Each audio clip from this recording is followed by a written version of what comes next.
Good evening and welcome to Neuro Digest, our fourth episode here on Science TV. And today we're going to be talking about the associated medical conditions with autism. Remember, we said this season we shall dive into autism in detail so that we can all get to understand what exactly is autism and all the aspects of how it comes about, how do we live with it, what do we look out for, and this is going to make it a bit easier for us as members of community to live with persons with invisible disabilities and be more understanding and compassionate about what they go through. So thank you for being with us throughout all the episodes that we have had. And in case you missed the other seasons, we have spoken about signs and symptoms, we have spoken about sensory, we've spoken about mobility and all the challenges that a child has from time of birth and living as they grow up, and also the other forms of invisible disabilities that we actually experience in life. Under those circumstances, I would like for today that we actually dive into a video and give you some visual aspects of what autism is and the signs and symptoms from a video that we have downloaded online, and we're giving credits to the parent who actually took the video and put it up for us to get better to understand what autism looks like. So I will take you back on screen and they will show you a bit of the 10 symptoms of autism that we actually get to see in children when they are young. Obed, over to you.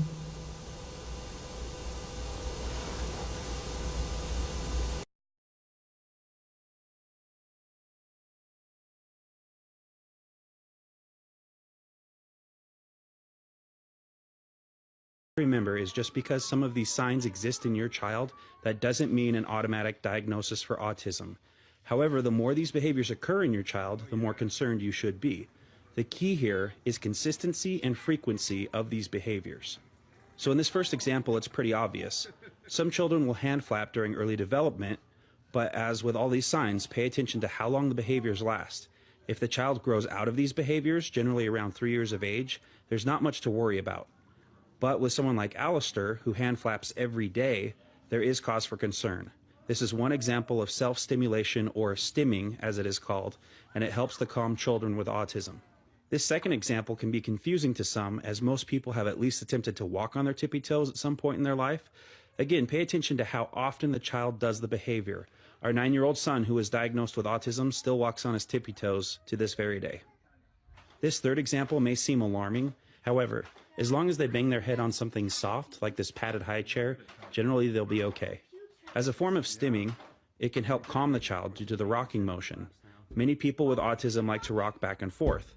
We also show Alistair banging his head on the glass door and on the ground to show you different examples. However, after recording the footage, we promptly removed Alistair from the situation and redirected his attention to avoid any potential damage. Some people even need to buy football helmets for their kids, it gets so bad. This fourth example may not seem so odd to parents and others. After all, hasn't every kid been fussy in public at some point? But this behavior has less to do with not getting a treat or a toy, but due to the loud, bright conditions of most public settings. While it may be hard to distinguish sensory fussiness or meltdowns from common temper tantrums, an easy way to tell is this. When you give your child what they want, do they stop the bad behavior? If so, it's probably them just throwing a typical tantrum. However, if they continue to fuss, scream, and cry as if in pain, even after they get what they want, then it's probably a sensory-related tantrum or meltdown, as most people call it. Although I don't recommend giving in to a child's demands, I think this exception can help once in a while, as it can be very revealing.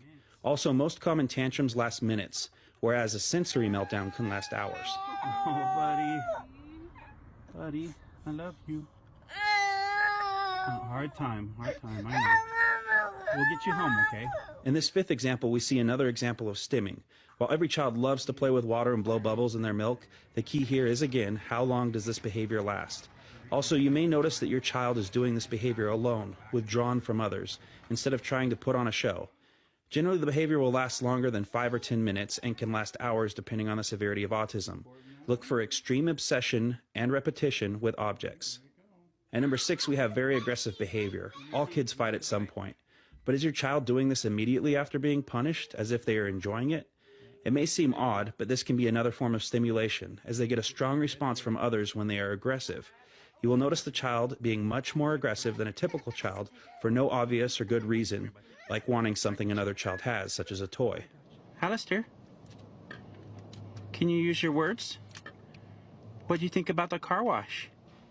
At number 7, we have a lack of response to voice or sound. While every child has ignored their parents at some point, usually out of spite, you will notice an autistic child being aloof, as if in their own little world. Sometimes parents think their little child has hearing problems at first, but this has more to do with being withdrawn than not hearing. If anything, autistic people hear too much and have a hard time filtering out noises. Alistair. Alistair. What are you playing with there, bud? You playing with a car? Not listening. Sit down. Alistair. Alistair. Alistair. Alistair. Alistair. Alistair. Alistair. Alistair, I'm talking to you. Number 8 is probably the most well-known sign, and that's the lack of eye contact. Most people with autism will avoid eye contact whenever they can, and many describe it as painful. While the specific reasons can vary from person to person, this is definitely a strong sign that autism is present and usually persists into adulthood. Number 9 is missing speech milestones. If you don't know the general rule for how many words your baby or toddler should be using, then it's only a quick internet search away. Generally, if your child is only using a few words at age 3, there is cause for concern. If your child is 4 or 5 and is still not using basic sentences, there is a great cause for concern. Also, echoing words, or echolalia, is when they constantly repeat the same phrase, not in a learning way, but more like a broken record way, again and again and again. So be aware of that too. It's been saying the same thing for the past 20 minutes, right? Finally, not all people with autism are nonverbal. Just because your child may be talking doesn't mean they're necessarily out of the woods. Number 10 has to do with problems in food or textures. Many people with autism are picky eaters, which ties them with the sensory issues. Some hate the feeling of yogurt or dislike their food touching other food. While this sounds like typical child behavior, it's on a much higher level. If you offer that food to your child, even if they are clearly hungry, they won't eat it even to save their lives. Fortunately, our son Alistair passes this test mostly. He loves all kinds of foods. He is much more picky with textures like clothing tags and scratchy shirts. Our older boys who have been diagnosed with autism still love to wear their clothes inside out to avoid clothing tags or odd textures. Alistair loves the feel of flannel and likes to wear hats for the feeling of security it gives him. While we didn't get to cover all the signs and symptoms of autism, we hope this gets you started in the right direction. If you seriously think someone you love has autism, please reach out to a local psychologist, neurologist, social worker, or other professional. The sooner you get your child help, the greater chance they will have adapting to society and its many social customs.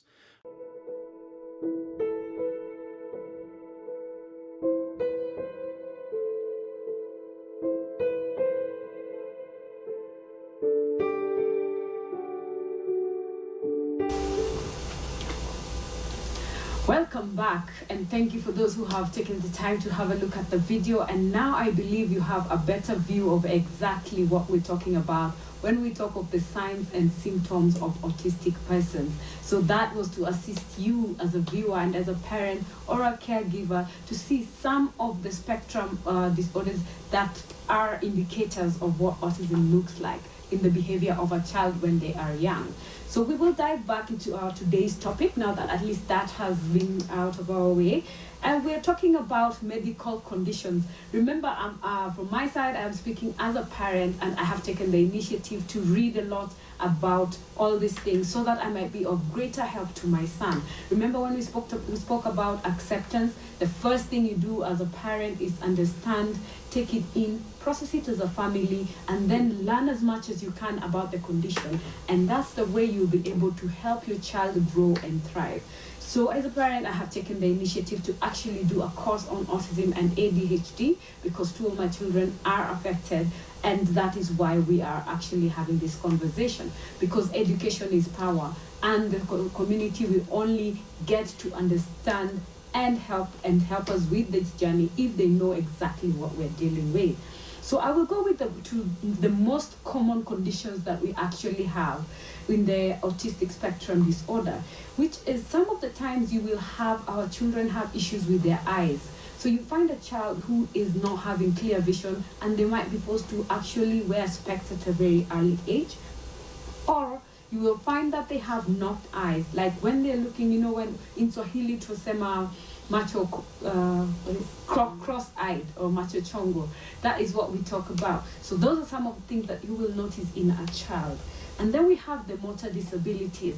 We have flat foot. This is where you have the palm of the foot. Instead of having the arc on one of the sides, you find that it is totally flat. And this affects their mobility. And you'll find a child who's autistic will either have a hard time walking, or they will really fall very easily if they trip. And that affects their mobility. Apart from that, we have children who you will find that when they're born, their hands or feet, their feet go inward. You will also notice their hands that most of the time they will either be clutching and they will not be letting go as much as you would expect for a child. When they're born, yes, they're always with their hands closed, but as they're growing, you'll find that it is a habit that might continue. That is when we're talking about mobility and the fine motor skills.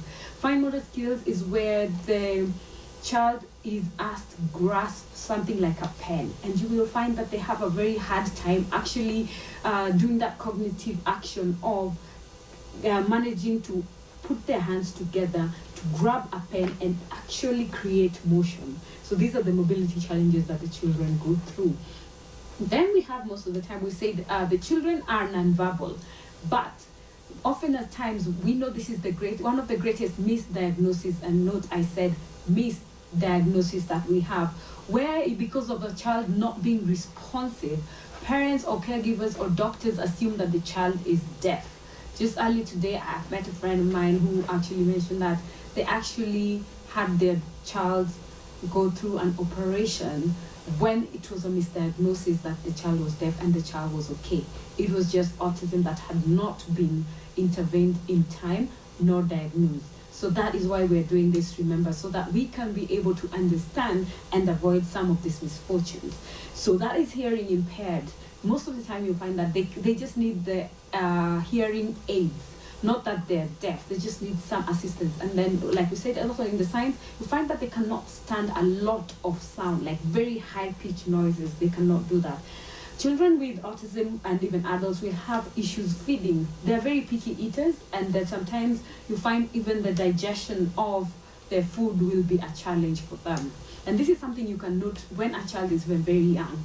So when you're having your child forever being constipated and having a lot of stomach issues, and you're supposed to see a gastroenterologist, please pay a bit more attention, because that is one of the conditions that we see that are always underlying when a child is autistic. Apart from that, we have constipation. That is when it comes to the gastro section. Remember, when your stomach is not digesting food well, and nervous systems go all the way to all these minute places. So if that is not well done, that means it's going to affect the rest of the body. Imagine when you have a stomach ache, you're always trying, like bending down to try and control that. So for the children, it will be longer than normal. Like the issue of the stomach will keep recurring over and over again. And most of the time, as we are on the topic of gastro issues, you will find that they are lactose intolerant. This means that their tolerance to milk could be high. We always advise that you keep away milk from children who are autistic, because it is very hard to break down milk. It's usually very heavy. And as we have said, that effect will always affect autistic persons. And when you remove milk from their diet, they will have a happier and a better life. So that's one of the issues that you actually have with autism. I'll give you an example. As always, I will use Andrew, because these are the mistakes I have gone through as a parent, and sharing is what actually gives you a real touch of what it was. Because when he was born, he had very high reflux.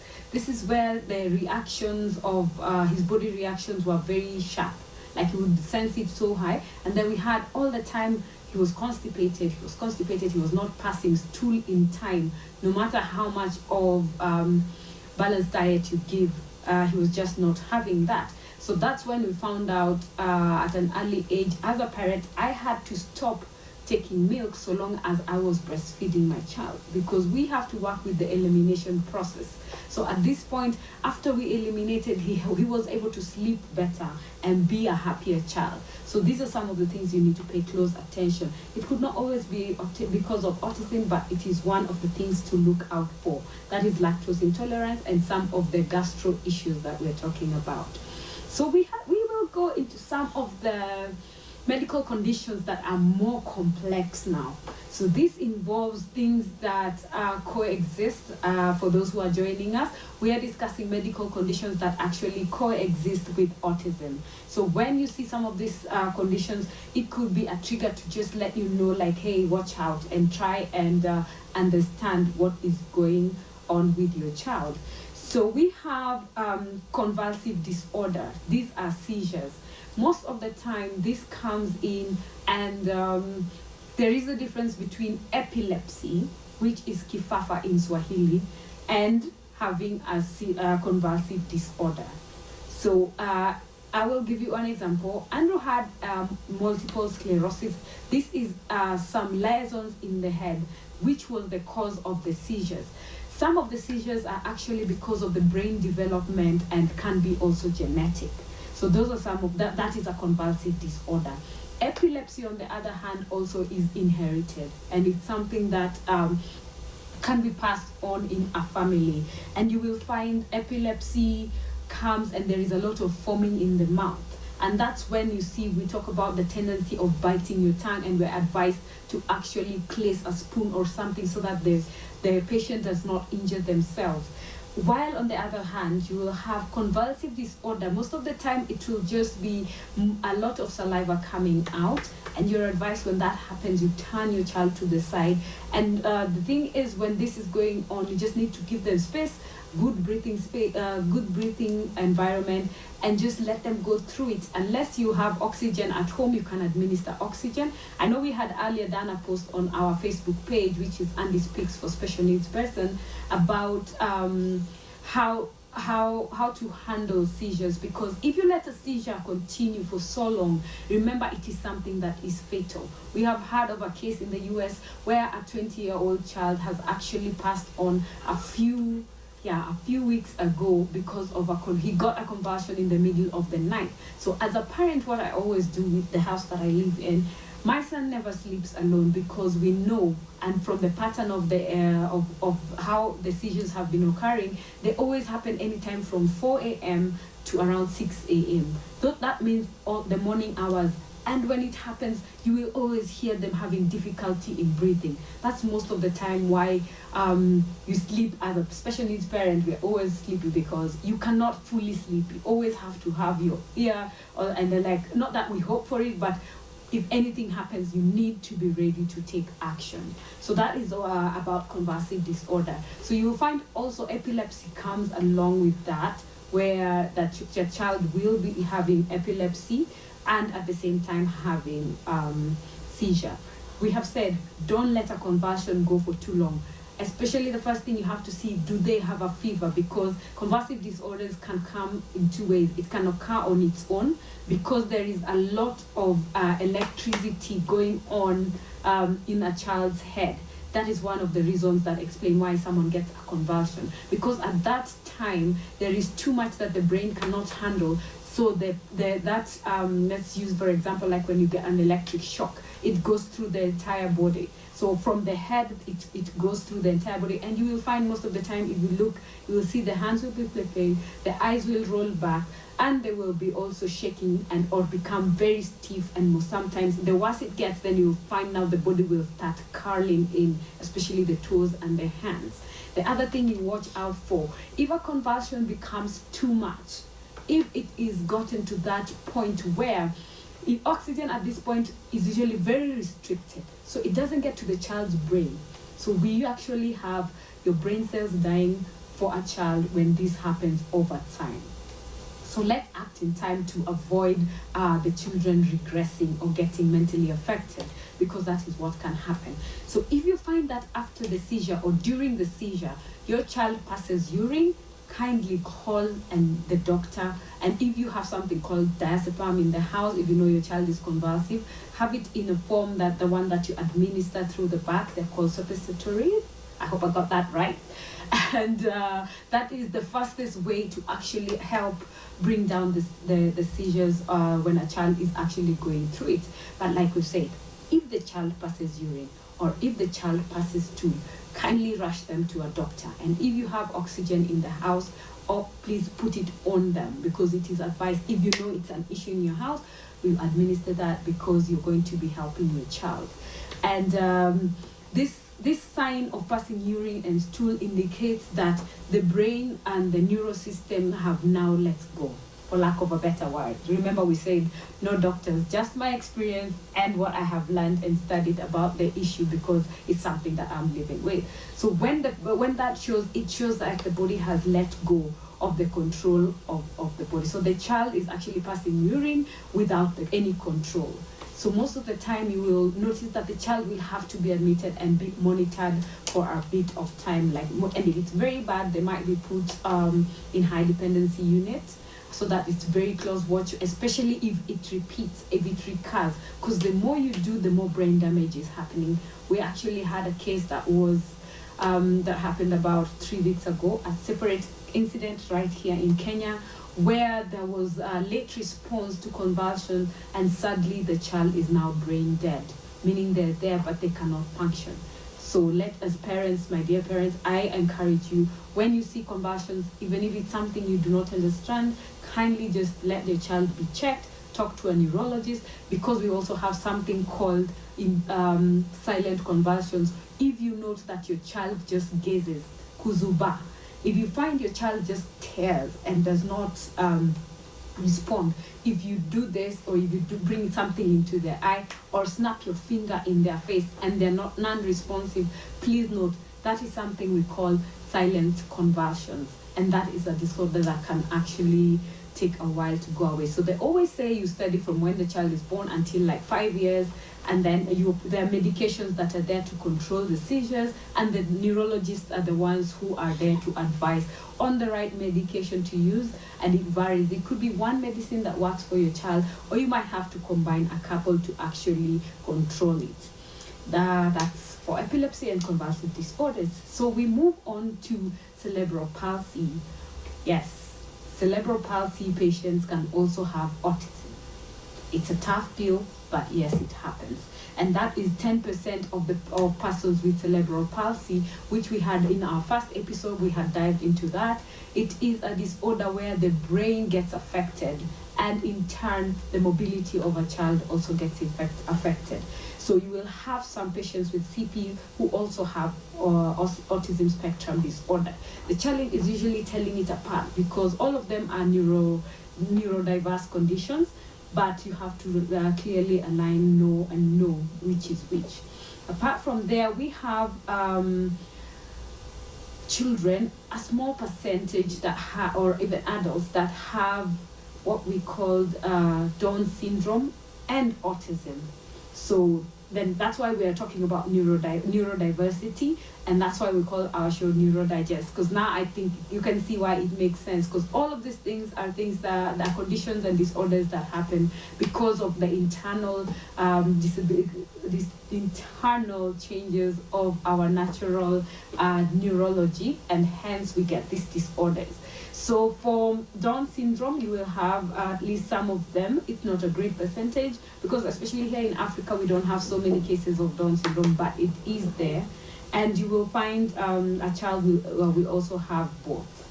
So that I don't give you a lot of information at the same time, let us take a break, take a breather, process all that information, and we shall come back and also touch on more medical conditions that are always associated and underlying when a person has autism spectrum disorder. I'm your host, Sylvia Mochabo, with my interpreter, Maureen Maida, and we'll see you in a bit.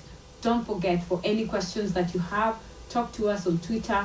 That is Andy Speaks 4. and on Instagram, Andy Speaks, and on our Facebook page for whatever questions you could be having, and anything you'd like for me to touch about medical conditions that we have not spoken on or could not be on my list of what we intend to talk about. Hit me up and I will answer your questions. See you in a bit.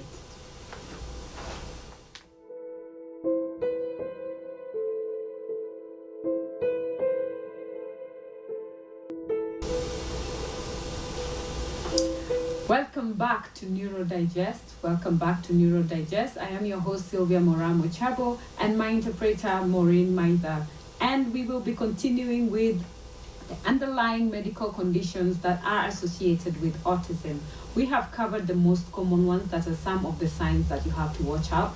And we have also gone through some of the ones that are actually other neurodiverse conditions, that is CP, epilepsy and convulsive disorder, and Down syndrome, that normally you will find children who have these other neurodiverse conditions that actually could be having also autism at the same time. So now we move next to attention deficit hyperactivity disorder, also known as ADHD. Most of the time you will find that a child could either have both or either of the two aspects of this condition. This is ADD, that is attention deficit disorder, where the child cannot actually sit still and pay attention to what it is that they are doing. And then apart from that, then you have the ADHD, where it is attention that is the hyperactivity disorder. You find the child is forever everywhere, like running up and down. They cannot sit still, like they cannot even listen, like it's like they're always running, like there is something that they have to do or have to be somewhere. So giving them instructions tends to be very hard, and actually keeping them still to get a task done from zero to the end is almost impossible. But it's not always impossible. It is something that, in good news, you can actually nurture from home, where you train a child and they will learn how to pay attention, be still. Something that you can also handle through nutrition. If you cut things like sugar, milk, and you keep the children on a specific diet, you can actually help them be a bit calmer, improve their concentration, use of supplements also. And these are some of the things and the diseases that we'll be looking at when we'll be handling nutrition and neurodiversity. So you better stick around in the other seasons when we bring nutritionists to actually help us through this. And for the deficit of attention, you will find that these children, in time, if you keep at giving them an instruction, you sit still, you walk them through it, and you sit through with them when they're distracted, and then you keep timing, and you will find it's something that can actually improve in time. But it is one of the most common neurodiverse conditions that we have in autism, and most of the time you will find, due to lack of knowledge here in Kenya and in the rural areas, and generally even in Africa and other parts of the world, you will find that guys confuse this with a child being indisciplined because of how they behave and because they can't sit still. And the sad bit, one of the stories, the worst we have had so far, is a child who was beaten to death by a teacher because of this following, what do we call it? The following medical condition. This is the most common challenge that we have in autism, which is the intellectual disabilities, or some people call it learning disabilities. Remember, we said it's a neurological issue, so you will find that the children will get affected even in processing of information and relaying and communication and taking instructions also. So you will find putting them in a classroom situation where they have to learn and take in a lot of things will be very hard for them. So back to the story I was telling you. Sadly, somewhere in the west of Kenya, there is a teacher who actually beat a child to death because they could not understand why. They've taken so much time trying to teach a child something and they just don't understand it. So that's why one of the other reasons that bring us to start this show, Neuro Digest, to educate the public, educate parents, educate caregivers, and you as people in society get to understand exactly what is going on with the child. And that way you will find that we can embrace the children, understand them. And in the schools, environment, understand that they learn differently. They totally learn differently. So we try and adjust our system so that we are able to teach the children in the ways they can actually understand. One of the things that we have, one of the most common intellectual disability that we have is something we call dyslexia. Dyslexia is one of the most common learning challenge that a child goes through. So one of the signs that you see in dyslexic children is remember, I'm not an expert, so bear with me, but it's something that I know I have seen once, where a child will have difficulties and confusion in letters that look very similar or even sound similar, like B and D. So visually, they will be confusing the two, and you will find that they will be either very slow in learning. Not that they're not getting you. Remember, intellectual disability is just that they need more time in what it is that they're doing, and when you're teaching them, you need to take them slow.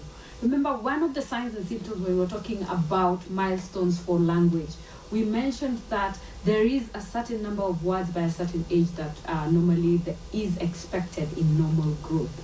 So you will find that they will be lagging behind in this. So if a child is going to be going through this challenge of learning and a teacher does not understand what they're dealing with, most of the time you will find that there will be a lot of stigma in terms of naming children names that are not appropriate, like stupid, like a slow learner, or you find them being mocked in class because they're just not performing on average according to other students in class. But what we'd like to encourage our teachers, find what it is that this child actually enjoys doing. You find most of the autistic persons are very intelligent in specific areas. Very, very intelligent. So, like you know, Newton was the one who discovered, he's one of our greatest scientists. Okay, that one has evaporated. But he was autistic. You see, that is very highly intellectual. And we had even the first president, the American president, it wasn't the first one, but Abraham Lincoln was autistic, right? Steve Jobs was autistic. So it's not that they don't quite understand, it's just that they have their own speed, one, and two, there are things that they are more inclined towards as compared to other children. So as a parent, remember we said even this last time, developmental delays are not full stops. They're just commas. Your child will get there. But they need you as a parent to walk this journey with them. So don't give up on your child, no matter how slow it is that they're learning. So if you walk with them, you keep at it. Enjoy what it is that they enjoy. Encourage them day in, day out. Don't tire. And when the fruits come out, trust you me, you will be one of the people who will be celebrating the most. Now, we shall move to something that is a great concern globally at the moment, which is anxiety and depression. Yes, this is something that a lot of neurodiverse children are struggling with. Anxiety can come in very many ways. When you see your child does not want the environment changed and they get very unsettled, or they cry, or they get very fussy when you change something, that's one of the, it can be something that you need to really pay attention to, especially when it is very severe, like severe anxiety over small things. Then that means you need to actually talk to a doctor. But there is the regular anxiety of change. Remember we said one of the things that autistic persons don't like is changing the way they do things or moving their things around. They like things in a specific order. So that is under anxiety. We will not dive into a lot into it because we have a few more others that we want to talk about. And when it comes to depression, this one is mostly in teenage children. Our teenage children in in the spectrum have it rough. Imagine yourself when you were a teenager, how things were happening because of your hormones and you have no idea what is going on. An autistic child already has it hard, tough, whatever word you want to use, trying to conform and just live in the community that we have. So try to imagine now they have hormones on top of it. their body is changing. They have no idea what is going on. And talking to them sometimes, remember, it is not everything that they can process. It is usually a slow and painful thing when we watch our children going through this. But teenage is not easy for an autistic person. If you as a parent, you have it hard, try and one day and just put yourself in their shoes. All this confusion that they're going through, their body changing, their voices, their emotions, their I have no words to go into that, but yeah, that's some turmoil over there that someone would be going through. So that can often at times lead to depression. So parents, try and be very close and have a relationship with your child. Try and have a code of how to communicate what is going on and have that open channel so that if whatever is going on, remember our children could be nonverbal, so it's also very hard for us to try and actually know what is going on with them. So watch their behaviors around this age, see what is changing, and also you can consult a specialist when you see that it could be toppling over. And as parents also, as parents of autistic children, we go through depression and we know it. We all know it. It is not an easy road because you have a lot to deal with, you have a lot to accept. The journey is never easy, especially for the ones who are single-handedly raising their children, because that's a double task. But we also need to have me time. We also need to take a break once in a while. Call that friend to just sit in for you. Have that inner circle community, as we had said last time when we were talking about diagnosis and what to do after you discover that your child is autistic. So then the other thing we will have is something we call mood disorders. So we're dealing with the same environment and the very many things that could be happening and the conditions that could be going on in a child when they are autistic. That is for those who are joining us right now. So we are on mood disorders.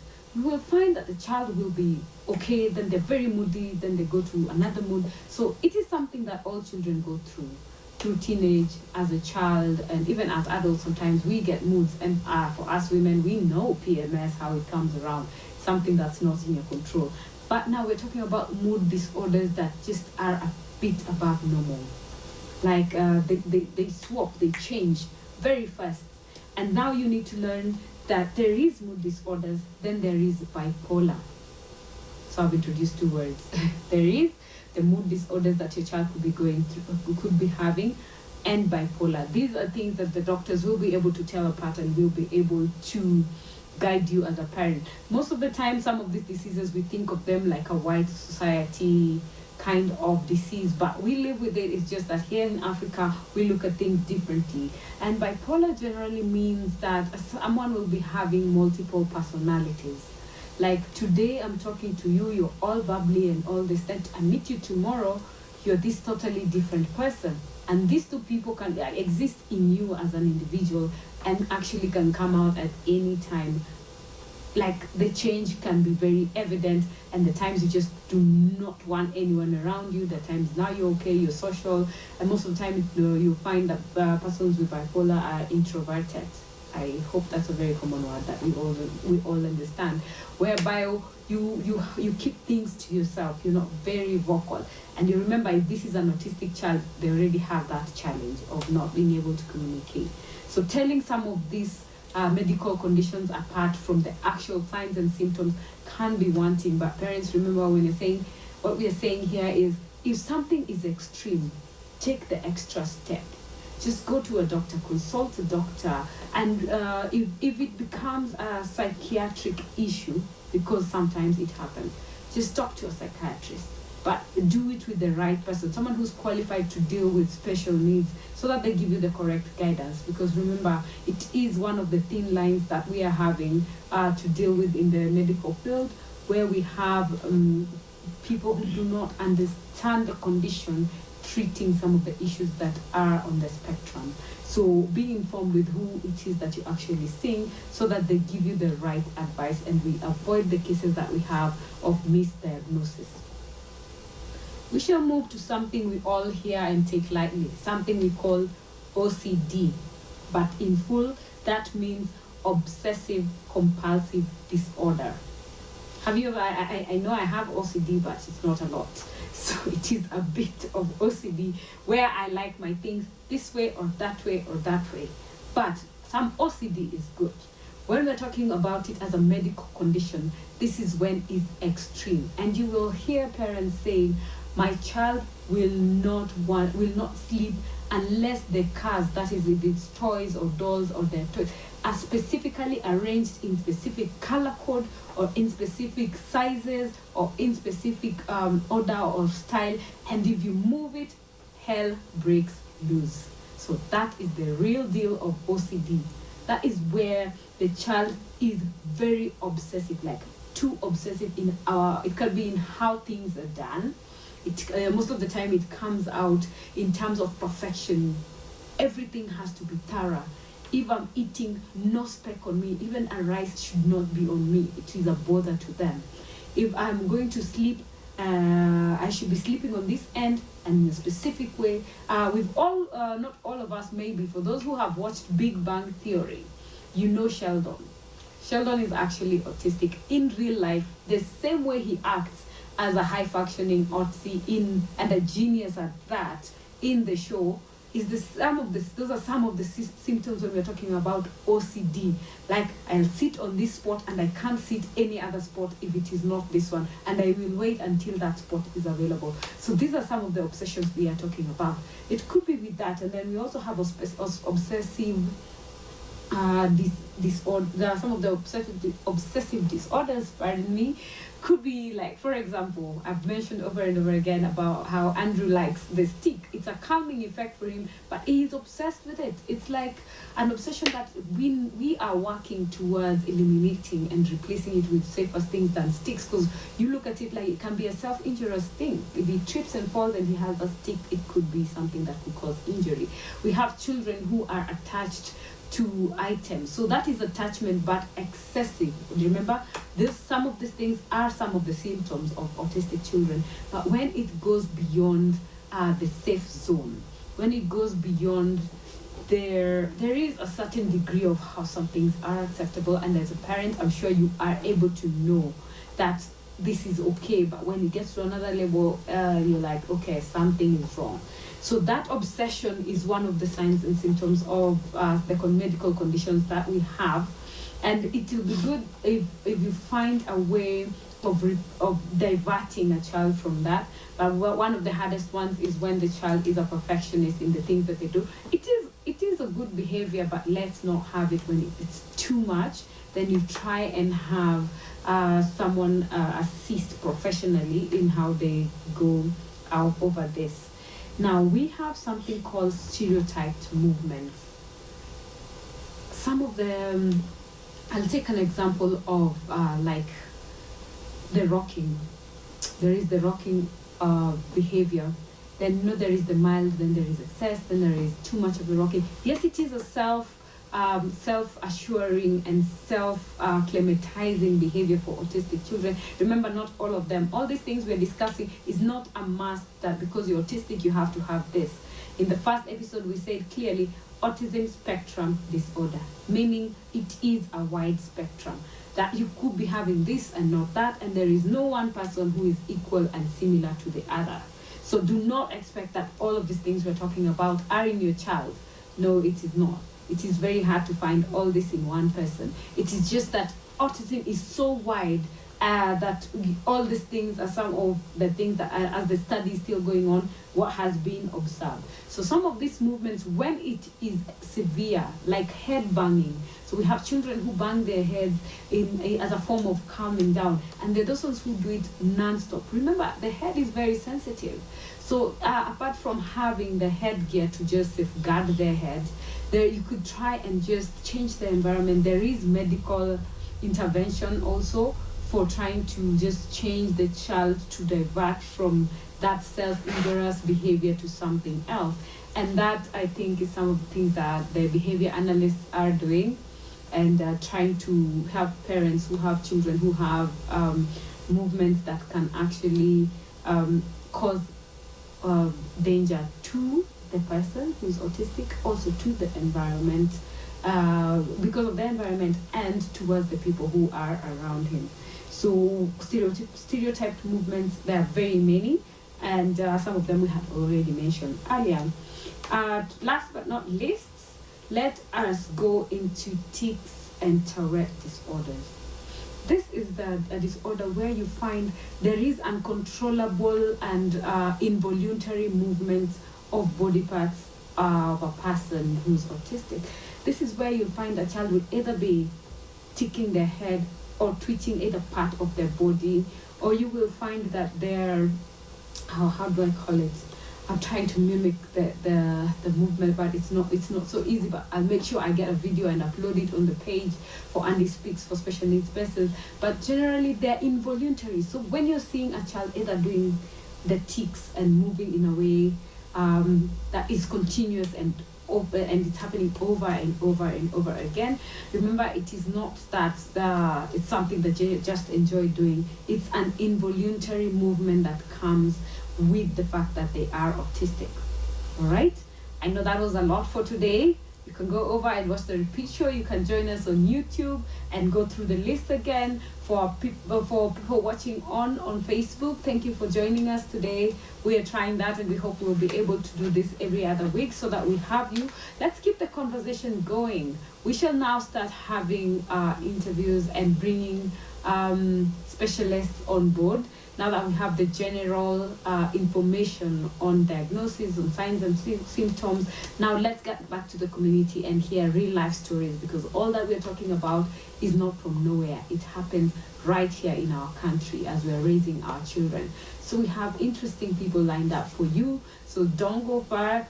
Don't forget, every Thursday at 8 p.m.